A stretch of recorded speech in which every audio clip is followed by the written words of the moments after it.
വർക്കിക്ക് youth Congress അധ്യക്ഷ പദവി നിഷേധിച്ചതിനെതിരെ കോൺഗ്രസ് ദേശീയ നേതൃത്വത്തെ പരാതി അറിയിച്ച ഐ ഗ്രൂപ്പ്. സംഘടനയിൽ രാഹുൽ ഗാന്ധി തുടക്കമിട്ട ജനാധിപത്യ തെരഞ്ഞെടുപ്പ് പ്രക്രിയ അട്ടിമറിക്കപ്പെട്ടെന്നാണ് ആക്ഷേപം. അതേസമയം സാമുദായിക സമവാക്യങ്ങൾ മാത്രം പരിഗണിച്ചല്ല അബിന് അധ്യക്ഷ പദവി നിഷേധിക്കപ്പെട്ടതെന്നും രമേശ് ചെന്നിത്തലയുടെ നോമിനി ആയതാണ് തിരിച്ചടിയായി മാറിയതെന്നുമുള്ള വിലയിരുത്തലിലാണ് ഒരു വിഭാഗം നേതാക്കൾ. പ്രതീക്ഷിച്ച പരിഗണന ലഭിക്കാതിരുന്ന KM അഭിജിത്തും ദേശീയ നേതൃത്വത്തെ വിയോജിപ്പറിയിക്കും എന്നാണ് സൂചന. ഡാൻ കുര്യൻ നമുക്കൊപ്പം അല്പസമയത്തിനകം കൂടുതൽ വിവരങ്ങളുമായി ചേരും.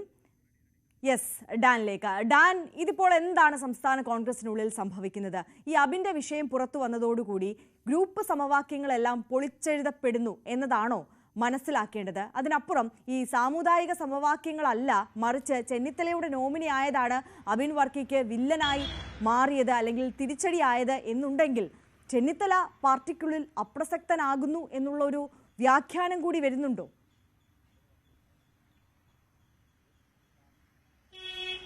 അതായത് യൂത്ത് കോൺഗ്രസിന്റെ സംസ്ഥാന അധ്യക്ഷ സ്ഥാനത്തേക്ക് നടന്ന നീക്കങ്ങൾ, അതായത് അധ്യക്ഷ സ്ഥാനത്തേക്ക് 1,70,000-ത്തിലധികം വോട്ടുകൾ നേടി കഴിഞ്ഞ സംഘടനാ തെരഞ്ഞെടുപ്പിൽ വിജയിച്ച അബിൻ വർക്കിയെ അവഗണിച്ചുകൊണ്ട് OJ ജനീഷിനെ പരിഗണിച്ചതിലൂടെ അത് നൽകുന്ന സന്ദേശമാണ് കോൺഗ്രസ് ക്യാമ്പിൽ വലിയ ചർച്ചകൾക്ക് വഴിവെച്ചിരിക്കുന്നത്.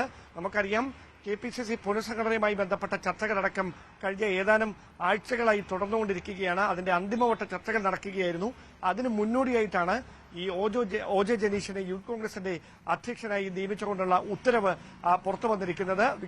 അതായത് ഇത് കൃത്യമായൊരു സന്ദേശം തന്നെയാണ്.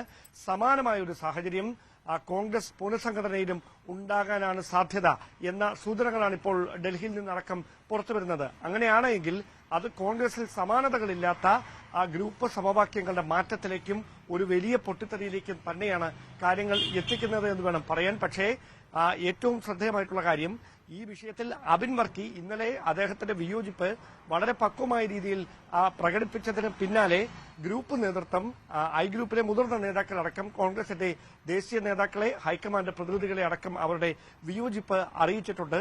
പ്രധാനമായി അതിൽ എടുത്തു പറഞ്ഞിരിക്കുന്ന കാര്യം, രാഹുൽ ഗാന്ധി തുടക്കമിട്ട ഒരു ജനാധിപത്യ ശൈലിയിലുള്ള തെരഞ്ഞെടുപ്പ് പ്രക്രിയയുടെ കൃത്യമായ അട്ടിമറിയാണ്, ലംഘനമാണ് നടന്നിരിക്കുന്നത്. അത് എങ്ങനെ അംഗീകരിക്കാനാവുമെന്ന കാര്യമാണ് ഐ ഗ്രൂപ്പും അതോടൊപ്പം എ ഗ്രൂപ്പും അറിയിച്ചിരിക്കുന്നത്. അതായത് ഗ്രൂപ്പുകളെ അപ്രസക്തമാക്കുന്നതിന് വേണ്ടി നടത്തുന്ന നീക്കമാണോ ഇത് എന്ന് സംശയിക്കേണ്ടി വരുന്ന ഒരു സാഹചര്യത്തിലേക്ക് വരെ കാര്യങ്ങൾ എത്തിയിരിക്കുന്നുവെന്ന് വേണം പറയാൻ.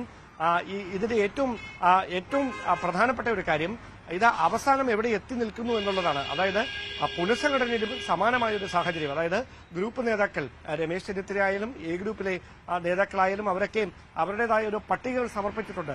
അതും ഇതുപോലെ വെട്ടിയൊതുക്കിക്കൊണ്ട് കൃത്യമായി KC വേണുഗോപാൽ നേതൃത്വം നൽകുന്ന ഒരു വിശാല സഖ്യത്തിന്റെ പ്രതിനിധികൾക്കാണ് കൂടുതൽ പ്രാതിനിധ്യം പുനഃസംഘടനാ പട്ടികയിലും ലഭിക്കുന്നതെങ്കിൽ കോൺഗ്രസ് രാഷ്ട്രീയത്തിൽ അതുണ്ടാക്കാൻ പോകുന്ന ചലനങ്ങൾ ചെറുതായിരിക്കില്ല, അതുമായി ബന്ധപ്പെട്ട വിവാദങ്ങൾ ചെറുതായിരിക്കില്ല. എന്തായാലും എടുത്തു പറയേണ്ട കാര്യം, ഈ വിവാദങ്ങൾ ഇന്നലെ അബിൻ ഇങ്ങനെ ഒരു പ്രതികരണം നടത്തി. KPCC അധ്യക്ഷനും അതോടൊപ്പം തന്നെ പ്രതിപക്ഷ നേതാവും ഉൾപ്പെടെയുള്ളവർ ഈ ടീം നല്ലൊരു ടീമിനെയാണ് തെരഞ്ഞെടുത്തിരിക്കുന്നത് എന്ന നിലപാട് വ്യക്തമാക്കി രംഗത്തെത്തിയെങ്കിലും പ്രവർത്തക സമിതി അംഗവും മുൻ KPCC അധ്യക്ഷനും പ്രതിപക്ഷ നേതാവും ഒക്കെയായിരുന്ന രമേശ് ചെന്നിത്തല മൌനം തുടരുകയാണ്. അദ്ദേഹത്തെ ഇന്നലെ എയർപോർട്ടിൽ വെച്ച് മാധ്യമപ്രവർത്തകർ കാണാൻ ശ്രമിച്ചപ്പോൾ അദ്ദേഹം വരട്ടെ നോക്കാമെന്ന് മാത്രം പറഞ്ഞ് ഒഴിഞ്ഞു മാറുകയായിരുന്നു. അതായത് ഒരു തരത്തിലുള്ള പ്രതികരണവും അദ്ദേഹം നടത്തിയിട്ടില്ല. പക്ഷേ ആ വാക്കുകളിൽ അദ്ദേഹത്തിന്റെ നീരസവും വിയോജിപ്പും പ്രകടമാണ് എന്നതാണ് എടുത്തു പറയേണ്ട കാര്യം. നമുക്ക് ലഭിക്കുന്ന സൂചനകൾ അനുസരിച്ച് രമേശ് ചെന്നിത്തല പരസ്യമായ ഒരു പ്രതികരണത്തിലേക്കും കടക്കാതെ, എന്നാൽ തന്റെ അമർഷം, തന്റെ അതൃപ്തി, തന്റെ വിയോജിപ്പ് കോൺഗ്രസിന്റെ ദേശീയ നേതൃത്വത്തെ രാഹുൽ ഗാന്ധിയും പ്രിയങ്ക ഗാന്ധിയും ഉൾപ്പെടെയുള്ളവരെ ഇക്കാര്യം അറിയിക്കുമെന്ന് തന്നെയാണ്. കാരണം ഇത് സമാനതകളില്ലാത്തൊരു പ്രതിസന്ധിയിലേക്ക് സംസ്ഥാനത്തെ കോൺഗ്രസ് രാഷ്ട്രീയത്തെ എത്തിക്കുന്നുവെന്ന് വേണം പറയാൻ. ഇത് മറ്റൊരു സൂചനയായി കൂടി വ്യാഖ്യാനിക്കപ്പെടുന്ന സാഹചര്യം, അതായത് KC വേണുഗോപാലിന്റെ ഒരു എൻട്രിക്ക് വഴിയൊരുങ്ങുകയാണോ എന്ന തരത്തിലുള്ള ഒരു സന്ദേഹം അല്ലെങ്കിൽ അത്തരത്തിലുള്ള ഒരു അഭ്യൂഹങ്ങളുടെ ആക്കം കൂട്ടുന്ന തരത്തിലേക്ക് യൂത്ത് കോൺഗ്രസ് അധ്യക്ഷ സ്ഥാനത്തേക്ക് OJ ജനീഷിനെ പരിഗണിച്ച രാഷ്ട്രീയ സാഹചര്യം വിരൽ ചൂണ്ടുകയാണിപ്പോൾ.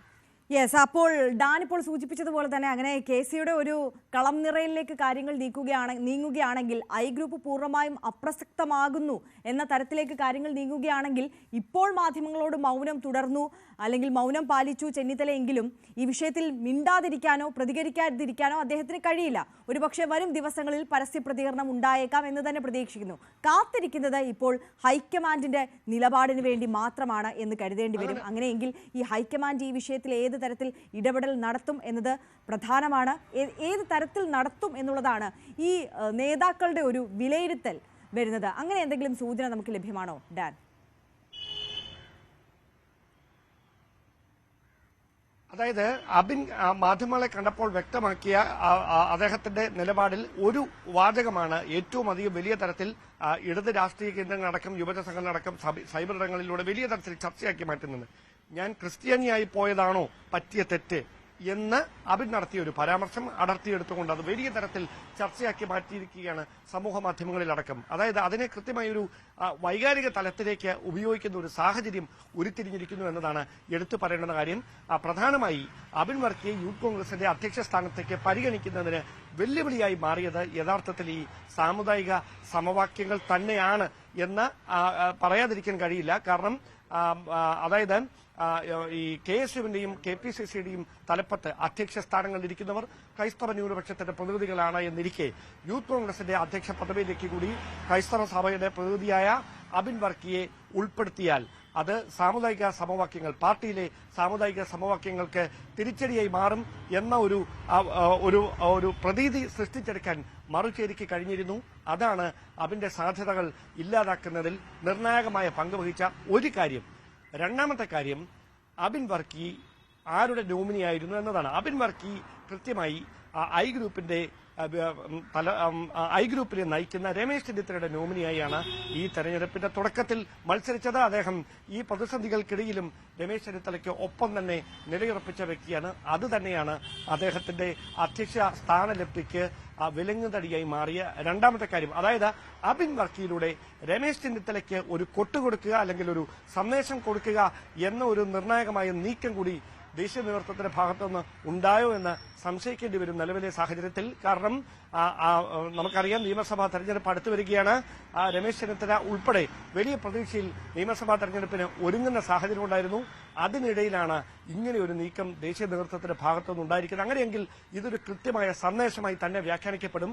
ഈ ചിത്രം വ്യക്തമാകണമെങ്കിൽ ഏതാനും ദിവസങ്ങൾക്കകം പുറത്തിറങ്ങാനിരിക്കുന്ന KPCCയുടെ പുനഃസംഘടനാ പട്ടികയിൽ ഏത് നേതാവിന്റെ പ്രതിനിധികൾക്കാണ് പ്രാതിനിധ്യം കൂടുതൽ നൽകിയിരിക്കുന്നത്, ഏത് നേതാവിനെ പിന്തുണയ്ക്കുന്നവർക്കാണ് കൂടുതൽ പ്രാതിനിധ്യം നൽകിയിരിക്കുന്നത്, അവിടേക്ക് ചായുകയാണ് കോൺഗ്രസ് രാഷ്ട്രീയമെന്ന് ഉറപ്പിച്ച് പറയാം. അത് മറ്റാരുമല്ല, KC വേണുഗോപാലിനെ അനുകൂലിക്കുന്ന വലിയൊരു നിര പുനഃസംഘടനാ പട്ടികയിൽ ഇടം പിടിക്കുന്ന ഒരു സാഹചര്യം ഉണ്ടായാൽ നമുക്കറിയാം സമാനതകളില്ലാത്ത ഒരു പ്രതിസന്ധി ഗ്രൂപ്പ് നേതാക്കന്മാർക്ക് നേരിടേണ്ടി വരും. അങ്ങനെയാണെങ്കിൽ AI ഗ്രൂപ്പുകളെ മുഴുവൻ അപ്രസക്തമാക്കിക്കൊണ്ട് KC വേണുഗോപാലിന്റെ നേരിട്ടുള്ള നിയന്ത്രണത്തിലേക്ക് സംസ്ഥാനത്തെ കോൺഗ്രസ് രാഷ്ട്രീയം വഴിമാറുന്ന ഒരു അസാധാരണമായ രാഷ്ട്രീയ സാഹചര്യത്തിന്റെ കൂടിയാകും നിലവിലെ ഈ നീക്കങ്ങൾ വഴി തുറക്കുക.